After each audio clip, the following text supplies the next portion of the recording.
এখন কোন আহলে হাদিস এই রাসূল আকরাম সাল্লাল্লাহু আলাইহি ওয়াসাল্লামের 11 বিয়ের হাদিসের উপরে আমল করতে পারবে?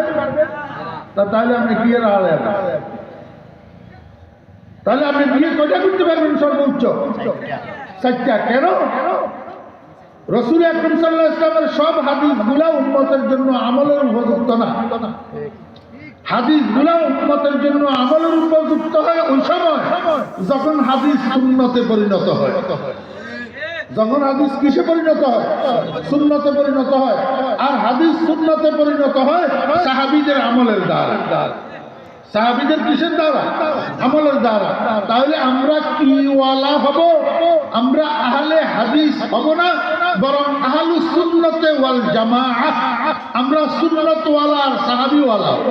ঠিক। কি ওয়ালা হব? সুন্নত ওয়ালা আর সাহাবী ওয়ালা। আহলুস সুন্নতে ওয়াল জামাআহ এই জামাআতুস সাহাবা, লা আহলুল হাদিস। আহলে হাদিস হওয়া যাবে না। ঠিক। যাক, প্রসঙ্গ তো কইলাম। রাসূল আকরাম সাল্লাল্লাহু আলাইহি ওয়াসাল্লামের বিবিরা কয়জন? 11 জন। উনারা আমাদের কি? উনারা আমাদের কি? এই কথাটা তো সবাই কইতে পারে। এত অলসলি কেমন করব? নবী পত্নীরা ইমানদারদের কি? সবাই বলে। উনাদেরকে বলা হয়, একজন হইলে উম্মুল মুমিনিন, আর সবাইকে একসাথে বলা হয় উম্মাহাতুল মুমিনিন। উম্মাহাতুল মুমিনিন, ইমানদারদের মা। ইমানদারদের মা। আচ্ছা, বুঝে দেখলে বলেন তো, নবী পত্নীদের মধ্যে আয়েশা একজনের নাম আছে? আছে। জি আছে। উনিও একজন নবীর স্ত্রী না? শুধু নবীর স্ত্রী না, অন্যতম স্ত্রী। অন্যতম বলে। অন্যতম কেন?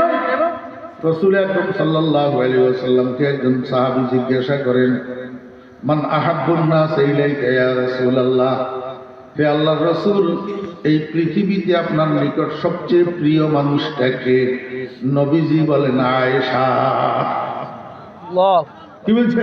আয়েশা। আয়েশা। কথা আরো লম্বা হবে, এই জন্য আর লম্বা করতেছি না। তাহলে আয়েশা রাসূলুল্লাহ সাল্লাল্লাহু আলাইহি ওয়াসাল্লামের শুধু বিবি না, অন্যতম বিবি? অন্যতম বিবি। তাহলে আয়েশা ইমানদারদের কি? মা। ইমানদারদের মা। কোন বদমাইশ যদি আয়েশারে মা মানাতো দূরের কথা, আয়েশারে পতিতার বেশ্যা কয়, নাউযুবিল্লাহ, এতে ইমানদার না কাফের? কাফের। আমি ইনসাফ চাইতেছি আপনাদের কাছে। আয়েশা কিয়ামত পর্যন্ত আনেওয়ালা ইমানদারের মা। ইমানদারের মা। আপনি এমন এক বদমাইশের মহব্বত করেন, এমন এক বদমাইশের সমর্থন করেন, যাতে আয়েশারে মা বলা তো দূরের কথা, আয়েশারে পতিতার বেশ্যা কয়। এরপরেও আপনি এই বদমাইশের মহব্বত করবেন না? এরপরেও এই বদমাইশের আপনি ইমানদার করবেন না? জি।